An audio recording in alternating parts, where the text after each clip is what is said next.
we go into story mode zone. Take some deep breaths. Oh, I need to change my real quick.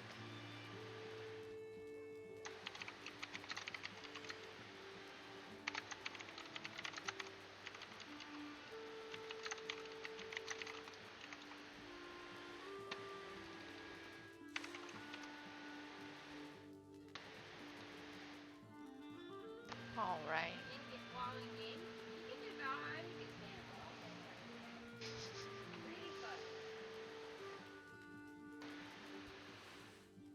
Okay, here we go. Is the music for the game okay for our background sound? Is that good? Okay, here we go. The Elves and the Shoemaker. A shoemaker, by no fault of his own. It's a bit loud. Okay. How's that?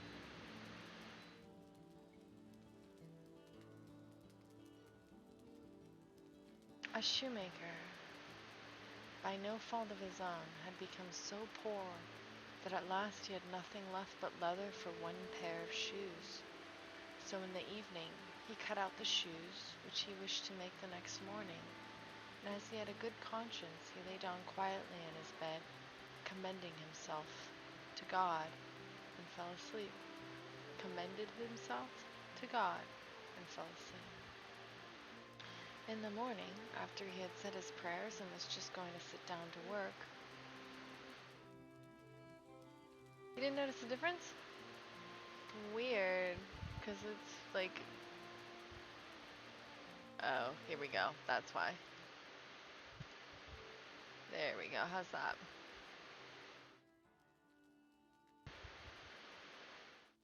That should be better. In the morning, after he had said his prayers and was just going to sit down to work, lo, both shoes stood all finished and on his table. He was astounded and did not know who to say, and did not know what to say. He took the shoes in his hands to examine them closer, and they were nearly so neatly made that there was not one bad stitch in them, just as if they were meant for a masterpiece.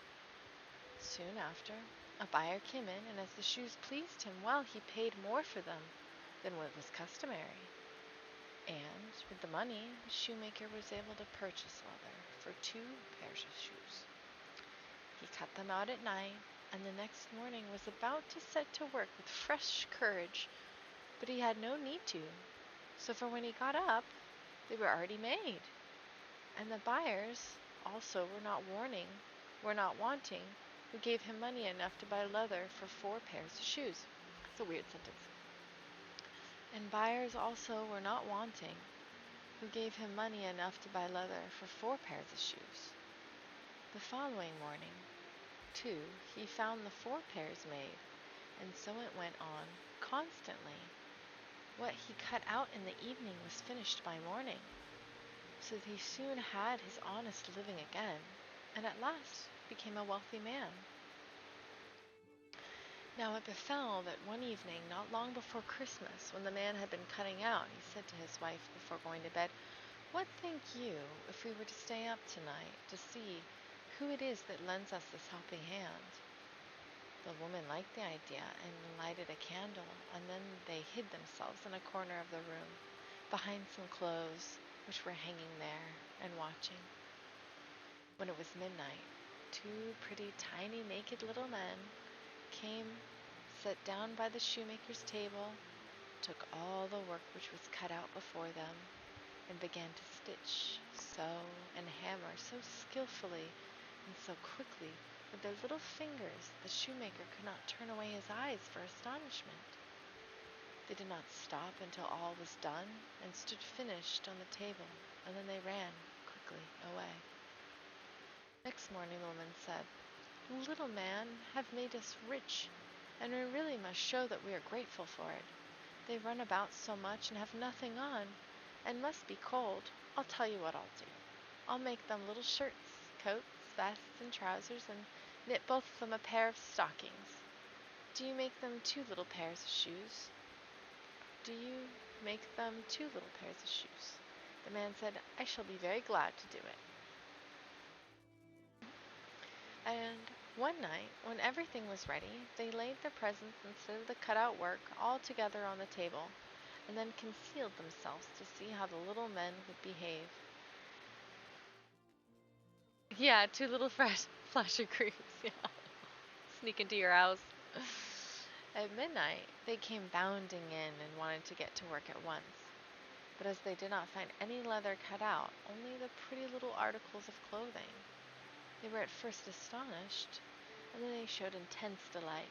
They dressed themselves with the greatest rapidity, putting the pretty clothes on and singing, Now we are boys so fine to see, why should we longer cobblers be? Then they danced and skipped and left over chairs and benches. At last they danced out of doors. From that time forth they came no more, but as long as the shoemaker lived all went well with him, and all his undertakings prospered. Well, that was lovely. That wasn't a bad ending at all. That was really a quite lovely ending. The Three Brothers. You ready for the next story? Yeah, put some more logs on that fire. There was once a man who had 3 sons and nothing else in the world but the house in which he lived. Thank you, my love.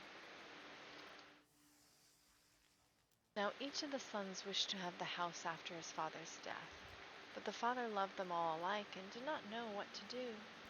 He did not wish to sell the house because it had belonged to his forefathers, else he might have divided the money amongst them.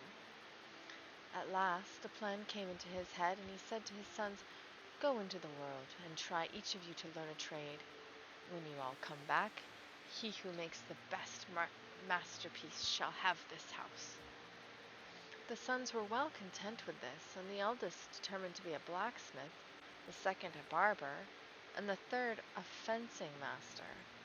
They fixed a time when they should all come home, and then each went his way.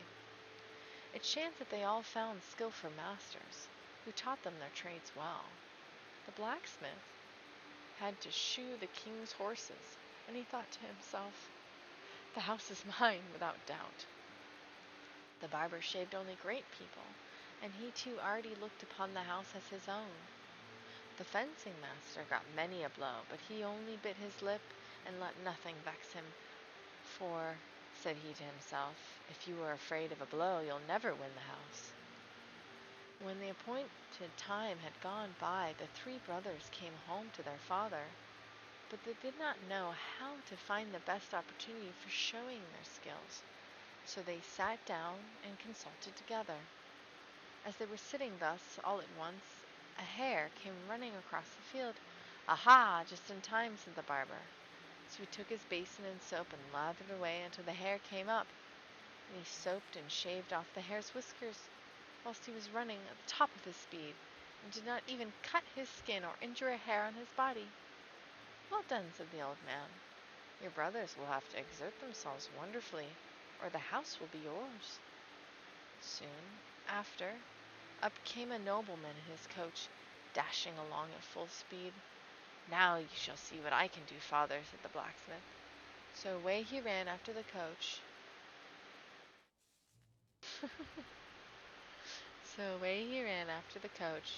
Took all 4 shoes off the feet of one of the horses whilst he was galloping, and put on all 4 new shoes without stopping him. You are a fine fellow, as clever as your brother, said his father. I do not know to which I ought to give the house. Then the third son said, Father, let me have my turn, if you please. And as it was beginning to rain, he drew his sword and flourished it backwards and forwards above his head so fast that not a drop fell upon him.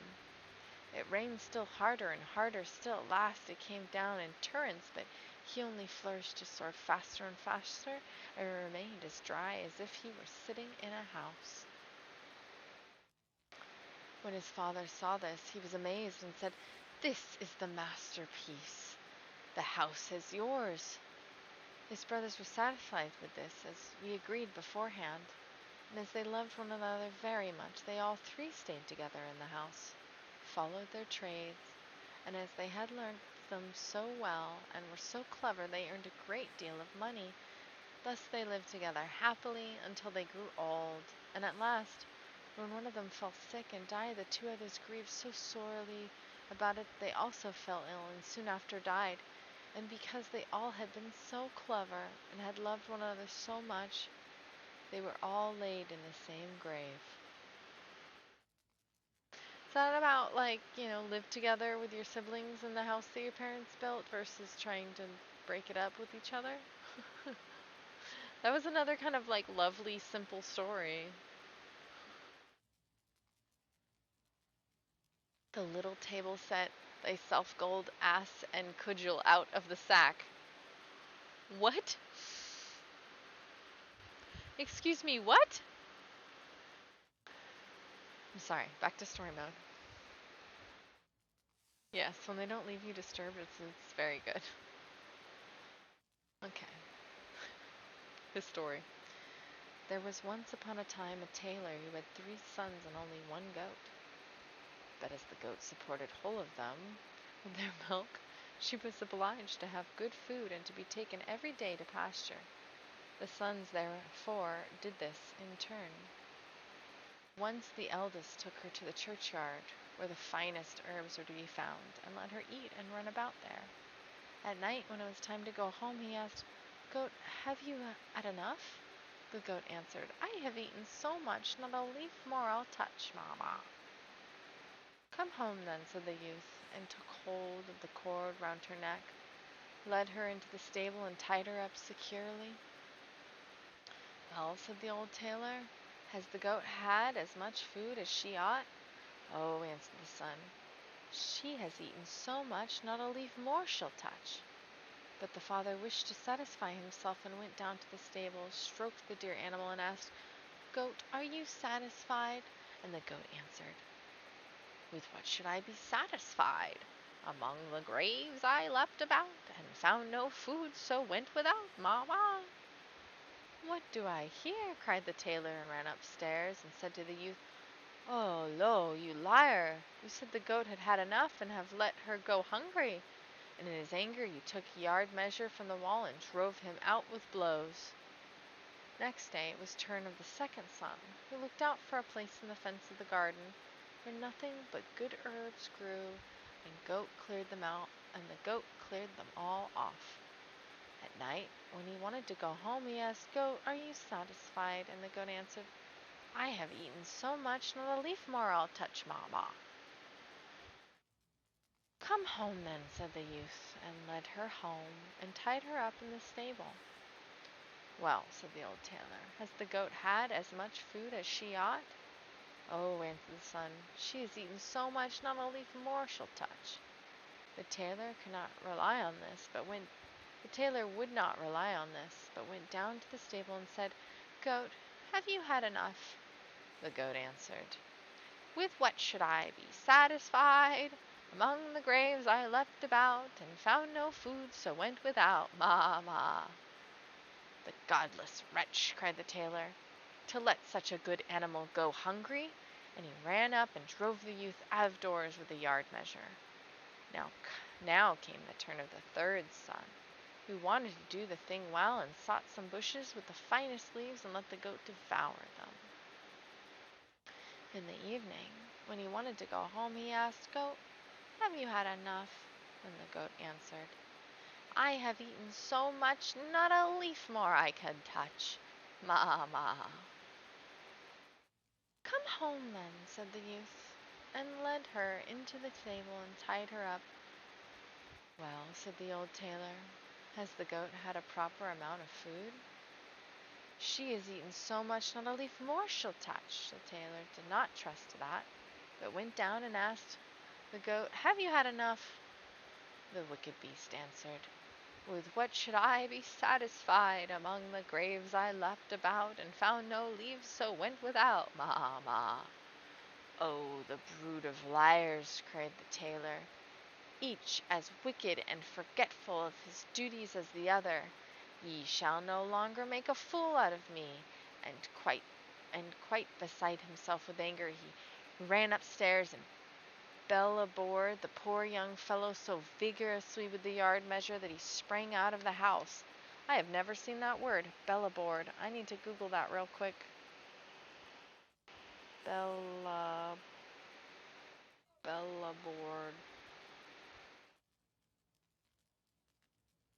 I bet you Edward got bellaboured real quick. Yeah, I have a feeling the goat's gonna die miserably as well because he's a lying goat. Argue or elaborate in extensive detail. Attack or assault someone physically or verbally. Bellaboard. Girl, you better get out of here before I bellaboard you.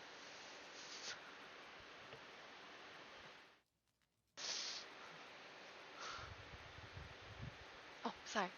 Back into story.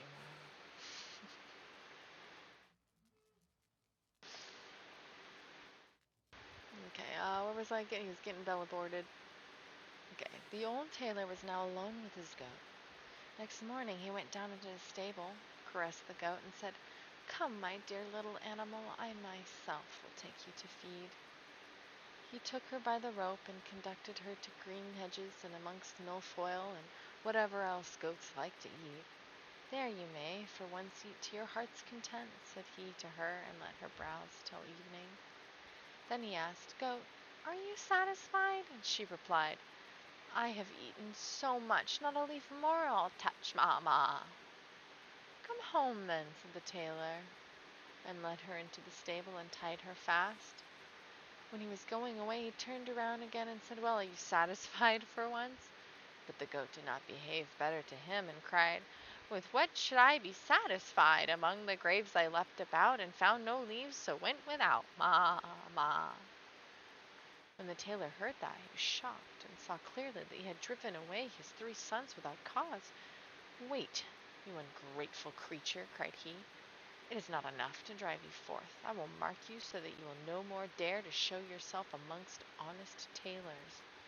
In great haste he ran upstairs, fetched his razor, lathered the goat's head, and shaved her as clean as the palm of his hand. And as the yard measure would have been too good for her, he brought the horsewhip, and gave her such cuts with it that she ran away with a mighty leaps. When the tailor was thus left quite alone in his house, he fell into great grief, and would gladly have had his sons back again, but no one knew whither they were gone. The eldest had apprenticed himself to a joiner, and learnt industry and unwieldy, and when the sign came for him to go on his travels, his master presented him with a little table, which had no unusual appearance. It was made of common wood, but it had one good property. If anyone put it down, it said, "Little table, set thyself." Interesting.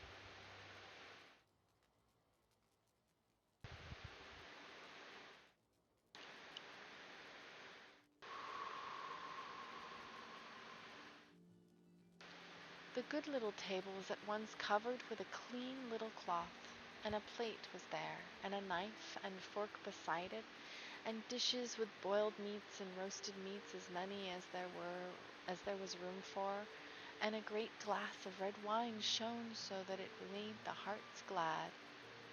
The young journeyman thought, "With this you have enough for your whole life," and went joyously about the world, and never troubled himself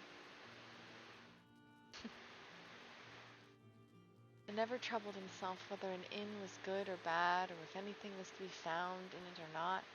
When it suited him, he did not enter in it at all, but either in the plain, a wood, a meadow, or wherever he fancied, he took his little table off his back, set it down before him, and said, "Little table, set thyself."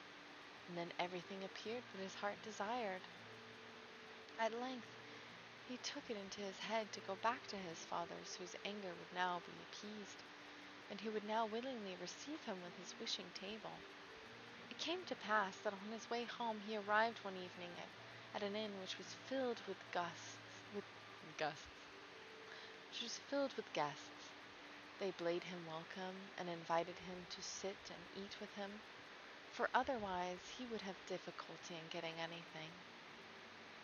"No," answered the joiner, "I will not take the few bites out of your mouths. Rather than that, you shall be my guests."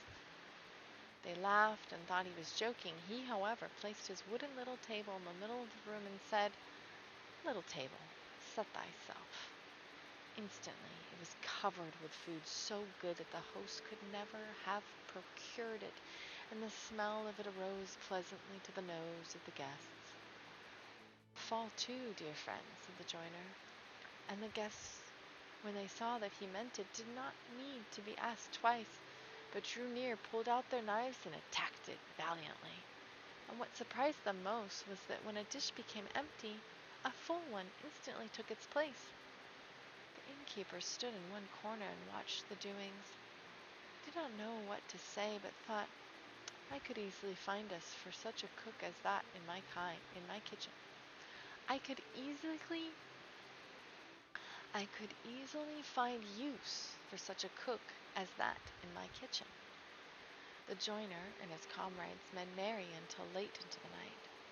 At length they lay down to sleep, and the young apprentice also went to bed and set his magic table against the wall. Seriously. The host's thoughts, however, let him have no rest. It occurred to him that there was a little old table in his lumber room which looked just like the apprentice's, and he brought it out quite softly and exchanged it for the wishing table. Next morning the joiner paid for his bed, took up his table, never thinking that he had got a false one, and went on his way. At midday he reached his father, who received him with great joy. "Well, my dear son, what have you learned?" said he to him. "Father, I have become a joiner." "A good trader," replied the old man. "But what have you brought back with you from your apprenticeship?" "Father, the best thing which I have brought back with me is the little table." The tailor examined it on sides and said, "You did not make a masterpiece when you made that. It is a bad old table." "But it is a table which furnishes itself," replied the son. "When I put it down and let it set itself, the most beautiful dishes stand on it, and the wine, old which gladdens the heart. Just invite all your relations and friends. They shall refresh and enjoy themselves for once, for the table will give them all they require." When the company was assembled, he put his table in the middle of the room and said, "Little table, set thyself." But the little table did not bestir itself. It remained just as bare as any other table which did not understand language. Then the poor apprentice became aware that his table had been changed, and was ashamed at having to stand there like a liar. The relations, however, mocked him, and were forced to go home without having eaten or drunk. And the father brought out his patches and began to tailor again, but the son went to a master in the craft. The second son had gone to a miller and had apprenticed himself to him. When his years were over, the master said, "As you have conducted yourself so well, I will give you an ass of a peculiar kind, which neither draws a cart nor carries a sack." "To what use is he put, then?" asked the young apprentice. "He lets gold drop from his mouth," answered the miller, "if you set him on a cloth and say, 'Bricklebrick.'" Bye, Ten. Thanks for joining us. Thank you for building that cool house in Valheim. Good luck with your new job, if I don't see you before it starts. "That is a fine thing," said the apprentice, and thanked the master, and went out into the world. When he had need of gold, he had only to say, "Bricklebrick," to his ass, and it rained gold pieces. When he had need of gold, he had only to say "Bricklebrick" to his ass, and it rained gold pieces, and he had nothing to do but pick them off the ground. Wherever so he went, the best of everything was good enough for him, and the dearer the better, for he had always a full purse. When he had looked about the world for some time, he thought, "You must seek out your father. If you go to him with the gold ass, he will forget his anger and receive you well." It came to pass that he reached the same public house in which his brother's table had been exchanged. He led his ass by the bridle, and the host was about to take the animal for him to tie him up, but the young apprentice said, "Don't trouble yourself. I will take my gray horse into the stable and tie him up myself, for I must know where he stands." This struck the host as odd, and he thought that a man who was forced to look after his ass himself could not have much to spend. But when the stranger put his hand in his pocket and brought out 2 gold pieces and said he was to provide something good for him, the host opened his eyes wide and ran and sought out the best he could muster. This struck the host as odd, and he thought that a man who was forced to look after his ass himself could not have much to spend. But when the stranger put his hand in his pocket and brought out 2 gold pieces and said he was to provide something good for him, the host opened his eyes wide and ran and sought out the best he could muster. After dinner, the guest asked what he owed. The host did not see why he should not double the reckoning and said the apprentice must give 2 more gold pieces. He felt in his pocket, but his gold was just at an end. "Wait an instant, sir host," said he. "I'll go and fetch some money." But he took the tablecloth with him. The host could not imagine what this could mean, and being curious, stole after him, and as the guest bolted the stable door, he peeped through a hole left by a knot in the wood. The stranger spread out the cloth under the animal and cried, "Bricklebrit!" And immediately the beast began to let gold pieces fall, so that it fairly rained down money on the ground. My word," said the host. "Ducats are quickly coined there. A purse like that is not amiss." The guest paid his score and went to bed, but in the night the host stole down into the stable, led away the masters of the mint, and tied up another ass in his place. Early next morning the apprentice went away with the ass and thought that he had his gold ass. And the day he reached his father, he rejoiced to him again, gladly took him in. "What have you made of yourself, my son?" asked the old man. "A miller, dear father," he answered. "What have you brought back with you from your travels?" "Nothing else but an ass." "There are asses enough here," said the father. "I would rather have had a good goat." "Yes," replied the son, "but is no common ass, but a gold ass. When I say Bricklebrit, the good beast opens its mouth and drops a whole sheet of a whole sheetful." It seems like a lot of asses here. "Drops a whole sheet full of gold pieces. Just summon all your relations hither, and I will make them rich folk." "This suits me well," said the tailor, "for then I shall have no need to torment myself any longer with the needle." And he ran out and called the relations together. As soon as they were assembled, the miller bade them make way, spread out his cloth, and brought the ass into the room. "Now watch," said he, and cried, "Bricklebrit!" But no gold pieces fell, and it was clear that the animal knew nothing of the art, for every ass does not attain such perfection. Then the poor miller pulled a long face, saw that he was betrayed, and begged pardon of the relatives, who went home as poor as they came. There was no help for it. The old man had to betake him to his needle once more, and the youth hired himself to a miller. The third brother had apprenticed himself to a turner, and as a skilled labor, he was the longest in learning. His brothers, however, told him in a letter how badly things had gone with them, how the innkeeper had cheated them of their beautiful wishing gifts on the last evening before they reached home. When the turner had served his time and had set out on his travels, as he had conducted himself so well, his master presented him with a sack and said, "There is a cudgel in it. There's a cudgel.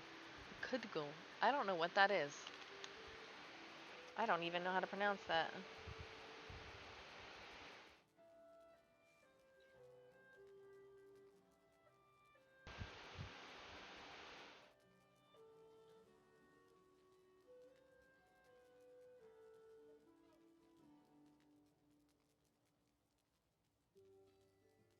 A club?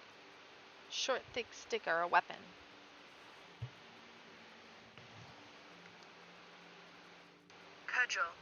Cudgel. Okay, a cudgel. When the turner had served his time and had set out on his travels, as he had conducted himself so well, his master presented him with a sack and said, There is a cudgel in it. I can put on the sack, said he, and it may be of good service to me, but why should the cudgel be in it? It only makes it heavy. I will tell you why, replied the master. If anyone has done anything to injure you, do but say, Cudgel, out of the sack, and the cudgel will leap forth among the people and play such a dance on their backs that they will not be able to stir or move for a week, and will not leave off until you say, Cudgel, into the sack. The apprentice thanked him, put the sack on his back. When anyone came near him and wished to attack him, he said, Cudgel, out of the sack. And instantly the cudgel sprang out and dusted the coat or jacket of one after the other on their backs, and never stopped until it stripped it off them. And it was done so quickly that before anyone was aware, it was already his own turn. In the evening, the young turner reached the inn where his brothers had been cheated. He laid his sack on the table before him and began to talk of all the wonderful things which he had seen in the world. Yes, he said, people may easily find a little table with which to cover itself, a gold ass, and things of that kind, extremely good things, which I by no means despise, but these are nothing in comparison with the treasure which I have won for myself, and I am carrying about with me in my sack there. The innkeeper pricked up his ears. What in the world can that be, thought he. The sack must be filled with nothing but jewels. I ought to get them cheap, too, for all good things go in trees. For all good things go in threes. When it was time for sleep, the guest stretched himself on the bench and laid his sack beneath him for a pillow. When the innkeeper thought his guest was lying in a sound sleep, he went to him and pushed and pulled quite gently and carefully at the sack to see if he could possibly dry it away and lay it in another in its place. And the turner had, however, been waiting for this for a long time. Now, just as the innkeeper was about to give a hearty tug, he cried, Cudgel, out of the sack! Instantly, the little cudgel came forth and fell on the innkeeper and gave him a sound thrashing. The host cried for mercy, but the louder he cried, so much the more heavily the cudgel beat him on his back until at length he fell to the ground exhausted. Then the turner said, If you do not give back the little table that sets itself and the gold ass, the dance shall begin afresh. Oh no, cried the host quietly, humbly. We'll gladly bring out everything, only make the accursed kobold creep back into the sack. Then, said the apprentice, I will let mercy take the place of justice. But beware of getting into mischief again. So he cried, Cudgel, into the sack. Let him have rest.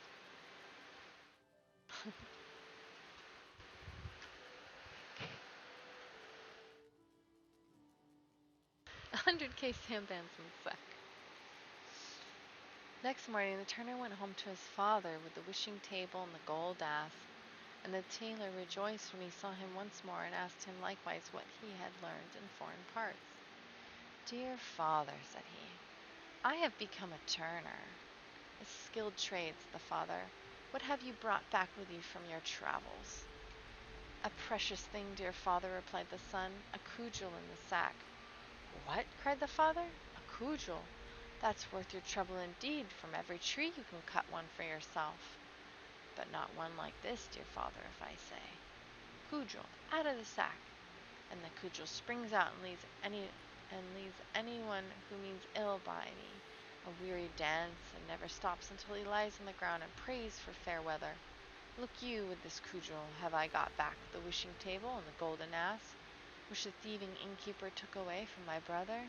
Now let them both be sent for, and invite all our kinsmen.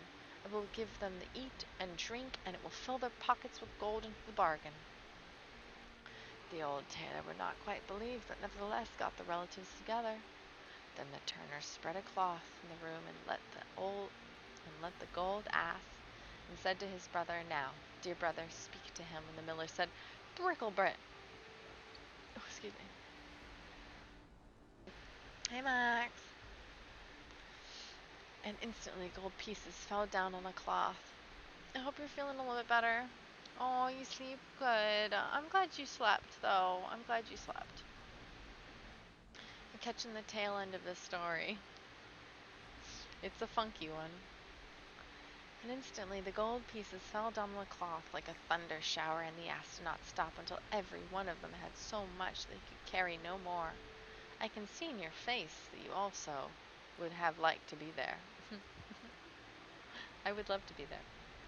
Then the turner brought the little table and said, "Now, dear brother, speak to it." And scarcely had the carpenter said, "Little table, set thyself." Then it was spread and covered with the most exquisite dishes. Then such a meal took place as the good tailor had never yet known his house. The whole party of kinsmen stayed together till far in the night, and were all merry and glad. The tailor locked away needle and thread, yard measure and goose in a press, and lived with his 3 sons in a joy and splendor. What, however, has become of the goat who was to blame for the tailor driving out his 3 sons, that I will tell you. She was ashamed that she had a bald head, and ran to a fox's hole and crept into it. When the fox came home, he was met by 2 great eyes shining out of the darkness, and was terrified and ran away. A bear met him, and as the fox looked quite disturbed, he said, "What is the matter with you, brother fox? Why do you look like that?" "Ah," said the redskin, "a fierce beast is in my cave, and stared at me with his fiery eyes." "You will soon drive him out," said the bear, and went with him to the cave and looked in. But when he saw the fiery eyes, fear seized him likewise. He would have nothing to do with the furious beast, and took to his heels. The bee met him, and as he saw that he was ill at ease, she said, "Bear, you're really pulling a very pitiful face. What has become of all your jollity?" "It is all very well for you to talk," replied the bear. "The furious beast with staring eyes in Redskin's house, and we can't drive him out." And the bee said, "Bear, I pity you. I'm a poor, weak creature whom you wouldn't turn aside to look at, yet I believe I can help you." She flew into the fox's cave, lighted on the goat's clean-shaved head, and stung her so hard that she sprang up and cried, "Ma! Ma!" and ran forth into the world like mad, and to this hour no one knows where she has gone.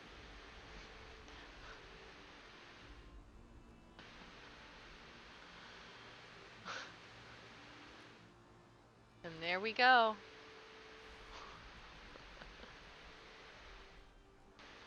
And that was story time. Yeah, I bet you will find we'll encounter the goat again in another story. I'd be willing to bet the goat will reappear in another story, perhaps. I don't know. So funny. Well, yeah, that was lovely.